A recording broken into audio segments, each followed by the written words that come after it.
Shalom teman-teman, para sahabat semua. Kita lanjutkan pembahasan Yohanes 21 ayat 15-17 ya. Saya bacakan dulu. Yohanes 21 ayat 15-17. Sesudah sarapan, Yesus berkata kepada Simon Petrus, "Simon, anak Yohanes, apakah engkau mengasihi aku lebih daripada mereka ini?" Jawab Petrus kepadanya, "Benar Tuhan, Engkau tahu bahwa aku mengasihi engkau." Kata Yesus kepadanya, "Gembalakanlah domba-dombaku." Ayat 16. Kata Yesus pula kepadanya untuk kedua kalinya, "Simon, anak Yohanes, apakah engkau mengasihi aku?" Jawab Petrus kepadanya, "Benar Tuhan, Engkau tahu bahwa aku mengasihi engkau." Kata Yesus kepadanya, "Gembalakanlah domba-dombaku." Ayat 17 terakhir. Kata Yesus kepadanya untuk ketiga kalinya, "Simon, anak Yohanes, apakah engkau mengasihi aku?" Maka sedih hati Petrus karena Yesus berkata untuk ketiga kalinya, "Apakah engkau mengasihi aku?" Dan ia berkata kepadanya, pada Tuhan ya, "Tuhan, Engkau tahu segala sesuatu. Engkau tahu bahwa aku mengasihi engkau." Kata Yesus kepadanya, "Gembalakanlah domba-dombaku."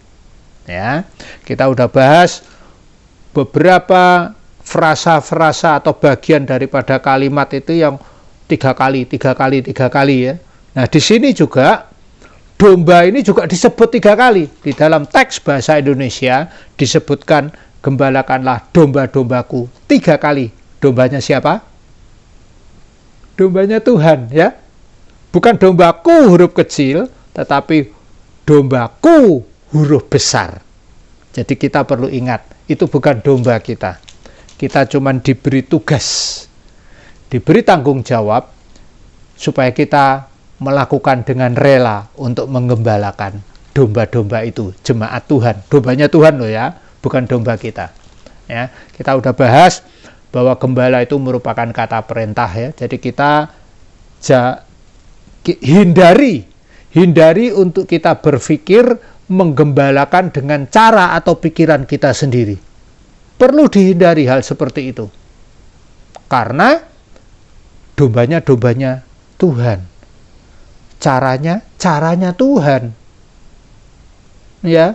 Nah, karena itu kita terus belajar supaya kita mengerti bagaimana caranya Tuhan yang Tuhan sudah beri petunjuk di dalam firman Tuhan untuk mengembalakan domba-domba ini. Ya. Nah, domba. Tetap kita di dalam suasana konteks adat, budaya, tradisi, kebiasaan Yahudi pada waktu itu ya. Tetap suasananya karena Yesus bawa kita ke sana untuk 3 ayat ini ya, Pak, minimal itu. Tapi di bagian-bagian lain firman Tuhan kita juga perlu perhatikan loh ya, supaya tidak terlupakan hal seperti itu. Nah, domba di sini diucapkan 3 kali ya. Yang pertama disebut arnia. Arnia. Yang kedua dan ketiga disebut probata. Probata. Ya. Nah, bedanya apa arnia dan probata? Arnia dan probata ini sama-sama berkasus akusatif. Ya, kata benda ini, arnia probata ini kata benda. Jadi keduanya kasusnya sama, akusatif. Artinya apa? Jadi objek yang kita gembalakan itu domba atau jemaat, dia sebagai objeknya. Objek pengembalaan kita, bukan objek untuk digembalakan menurut cara kita, tidak, tetap menurut cara Tuhan ya. Kemudian gendernya itu neuter. Jadi domba ini bisa jantan, bisa betina, bisa laki-laki, bisa perempuan, karena neuter ya, tidak terbatas. Jadi semua ya. Kemudian bentuknya jamak. Arnia ataupun probata ini bentuknya jamak. Ini menunjukkan satu komunitas atau banyak orang yang kita gembalakan. Ya. Nah, sebagai penekanan, maka ketiganya, mau arnia atau maupun probata, ini ketiganya diberi tekanan dengan kata sandang. Kata sandang berfungsi di dalam tata bahasa Yunani, koine, berfungsi untuk menunjuk sekelompok jemaat atau sekelompok domba yang tertentu. Ya, tidak sembarang komunitas, tidak sembarang jemaat, tapi tertentu. Ya, yaitu domba-domba yang Tuhan Yesus pasrahkan atau percayakan kepada kita untuk digembalakan. Ya. Jadi dua-duanya seperti itu artinya. Dua-duanya kata benda dipakai dalam 3 kali bergantian. Ya, arnia, probata, probata. Arnia berasal dari kata dasar arnion. Ya, arnia, kata benda arnia berasal dari kata benda dasar arnion. Artinya domba atau lamb di dalam bahasa Inggris ya, LAMB ya, lamb gitu ya. Yang usianya di bawah 1 tahun. Ya, yang usianya di bawah 1 tahun. Ini arnia. Nah, secara khusus arnia ini hanya dipakai oleh Yohanes di dalam kitab-kitabnya. Menarik ya. Arnia ini istilah khusus yang dibangun oleh Yohanes di dalam kitab-kitabnya, menunjuk pada domba yang berumur kurang dari setahun. Ya, kalau setahun lewat, bukan arnia namanya, gitu ya. Nah, kemudian dipakai dalam bentuk jamak. Lah ini menarik, teman-teman, karena bentuk jamak yang ditulis oleh Yohanes ini memiliki arti simbol jemaat, simbol komunitas. Karena di dalam tulisan Yohanes ketika arnia ini disebut dalam bentuk tunggal, maka itu menunjuk kepada anak domba Allah, yaitu Tuhan Yesus Kristus. Nah, ini fokusnya arnia. Ya. Nah, kalau tadi kan di bawah 1 tahun, gitu kan ya. Nah, di bawah 1 tahun ini kalau di bawah 1 tahun, kalau di atas 1 tahun, maka namanya bukan arnia lagi. Namanya adalah probata. Ya, probata ini asal kata dasarnya probaton. Ini juga sama kata benda. Kalau tadi arnia berasal dari arnion, ini probata berasal dari probaton. Nah, probaton ini, ini unik probaton ini. Probaton ini sering diterjemahkan dengan sheep, bukan lamb lagi. Sheep, S-H-E-E-P, ya, sheep. Yang usianya di atas 1 tahun biasanya, tetapi kadang-kadang dipakai juga untuk di bawah 1 tahun. Nah, unik ya. Nah, ini kita perlu tahu loh ini gaya bahasa seperti ini, Yunani koine, ya, supaya kita tidak salah ya, supaya kita tetap sesuai dengan arti yang Alkitab mau, gitu ya. Nah, jadi probaton ini ya bisa dimengerti dalam 3 konsep probaton. Ya. Konsep yang pertama yaitu arti alami. Ya, domba beneran gitu maksudnya ya. Bukan kiasan gitu. Dikiaskan sebagai jemaat gitu, enggak. Tapi bisa dikenakan pada domba beneran, probaton ini. Yang kedua, dipakai dalam arti kiasan tetapi melalui perumpamaan. Beda ya. Kiasan tapi dipakai melalui perumpamaan.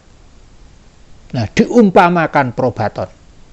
Nah, yang ketiga, dipakai dalam arti kiasan, tetapi dalam arti kiasannya itu mereka-mereka yang menjadi miliknya Tuhan. Jelas ini artinya seperti itu. Nah, di dalam Yohanes 21 ayat 15-17, artinya ini yang ketiga. yaitu probaton, dalam arti mereka-mereka yang menjadi milik Tuhan. Nah, teman-teman, jelas banget di dalam bahasa Yunani koine ini ya, bahwa domba-domba yang kita gembalakan itu domba miliknya Tuhan, bukan milik kita, milik Tuhan. Tuhan percayakan kita untuk menggembalakan domba-domba ini, ya, secara aktif, positif, usaha sedemikian rupa untuk mengupayakan domba ini bertumbuh dengan sehat sesuai dengan konsep firman Tuhan. Ya, konsepnya firman Tuhan yaitu yang kita sudah bahas kemarin ya, diberi makan, gitu ya, diberi makan. Nah, ini kita sekarang bahasanya kan dombanya, arnia dan probata, arnion dan probaton, gitu ya. Nah, ini yang mau dituju oleh Tuhan Yesus. Ya, arnia dan probata, arnion dan probaton. Ya. Nah, bagaimana dengan tradisi atau kebudayaan kebiasaan bangsa Yahudi pada waktu itu? Maka domba itu disebut juga dengan satu kata benda saja. Wah, unik ya. Domba di sini disebut dengan satu kata benda saja. Apa itu? Kebes. Ya, ini bahasa Ibraninya itu kebes, cuman satu. Ada sih yang lain, bahasa Ibrani yang lain itu disebut elep gitu ya. Tapi elep ini artinya ternak, bukan domba. Tapi yang menuju pada domba itu kebes. Nah, kebes ini bisa berarti di atas 1 tahun, tapi bisa juga diperlakukan untuk yang di bawah 1 tahun. Nah, karena itu di dalam perjanjian lama ketika bangsa Israel atau Abraham dan seluruh keturunannya mempersembahkan domba kepada Tuhan, apa itu? Spesifikasinya jelas. Contoh, Keluaran 12 ayat 5. Saya akan bacakan. Keluaran 12 ayat 5. Dikatakan begini, anak dombamu harus jantan, tidak bercela, berumur 1 tahun. Nah, spesifik. Deskripsinya jelas. Ya. Terus bla bla bla dan ayat selanjutnya. Nah, jadi yang dipakai di sini Keluaran 12 ayat 5 itu berumur 1 tahun. Artinya kebes. Artinya bisa arnia, bisa probata, bentuk jamaknya. Bisa arnion atau probaton, bentuk tunggalnya. Ya.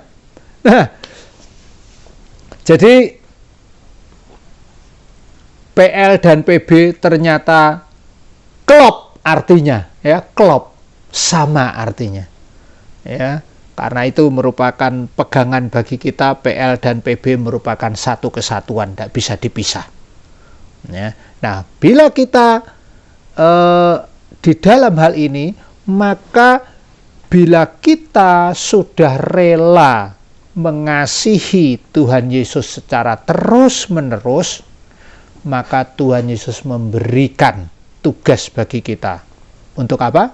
Untuk melakukan, untuk mengupayakan yang terbaik secara aktif.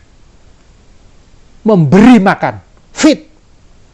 Ya, feed, memberi makan.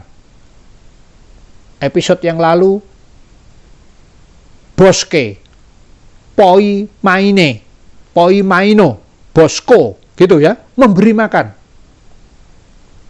secara berkualitas, memberi makan yang terbaik secara aktif bagi jemaat-jemaat milik Tuhan. Ya, tadi sudah disebutkan milik Tuhan, gitu. Ya, jadi sekarang kita tidak perlu ragu, mau itu arnion, mau itu probaton, mau itu kebes, ya, itu semua miliknya Tuhan. Itu maksudnya. Ya. Jadi berlaku pada semua jemaat, mau petobat baru, mau yang sudah lama bertobat, tetap harus sama-sama digembalakan dengan kasih yang tidak membedakan. Ya, mari kita sama-sama memperhatikan, merenungkan secara bersungguh-sungguh pula. Apakah kita melaksanakan kepada jemaat yang Tuhan sudah percayakan kepada kita juga dengan segenap hati, sekuat semampu kita untuk memberikan makanan yang terbaik, yang bergizi, ya, mengupayakan sedemikian rupa supaya jemaat itu juga mau memahami firman Tuhan. Dengan catatan semuanya itu kita kerjakan dengan rela seperti untuk Tuhan, bukan untuk manusia. Tidak boleh pakai pikiran kita sendiri, pakailah pikiran Tuhan untuk menggembalakan domba-dombanya milik Tuhan. Ya, teman-teman, para sahabat Yunani Koine, kanal Yunani Koine ini, mari kita kerjakan bersama-sama untuk Tuhan. Ya, mengerjakan segala sesuatu seperti untuk Tuhan, bukan untuk manusia. Kita akan bertemu lagi dalam episode selanjutnya. Jangan lupa subscribe supaya para sahabat semua dan teman-teman bisa mendapatkan notifikasi-notifikasi berikutnya. Ya, Tuhan memberkati kita semua. Haleluya. Amin.